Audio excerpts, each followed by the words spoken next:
Magkano daw ba ang sahod ng mga trailer driver dito sa larangan ng pier o dito sa Metro Manila o dito sa Maynila?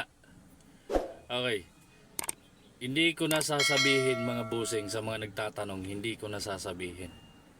Mas maigi na yung kayo mismo ang makatuklas. Okay? So bibigyan ko lang kayo ng konting tips. Hindi siya below minimum, hindi at mas lalo siyang above minimum. Okay. So bahala na kayo mag-isip. At ito pang kagandahan mga busing. Sa larangan ng ganitong trabaho, nakapasyal ka na. May trabaho ka na. Nakapasyal ka na. May sweldo ka pa. Katulad nitong nasa harap ko, tignan nyo. Ayan, nakikita nyo yan. Yung bundok na yan. Yan po ay Mount Arayat. Nasa paanan kami ng Mount Arayat. Sige, tingnan natin kung kaya nating i-zoom. Di ba? Oho.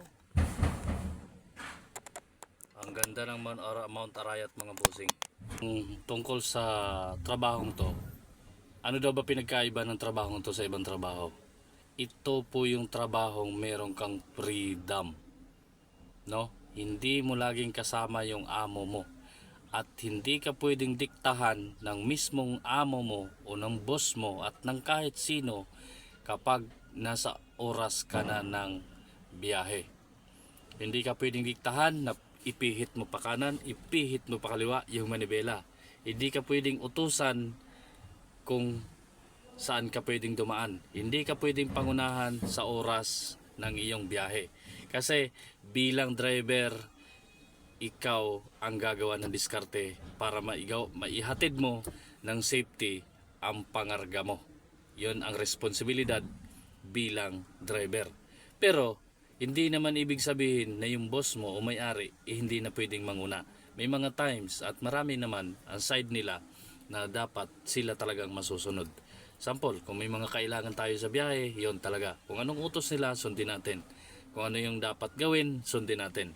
Pero yung point ko dito, kapag oras na nasa biyahe ka na at tumatakbo ka na, hindi ka pwedeng pangunahan ng boss mo na, oh, wag kang dumaan dyan, wag kang dumaan dito. Diskarte mo yon. Kaya ito yung trabaho na mayroong freedom. Pag nasa garahe, may gagawin sa truck, boss mo ang masusunod. Maraming utos ang boss natin na kailangan natin sundin. No? At nagpuputukan dito, joke lang.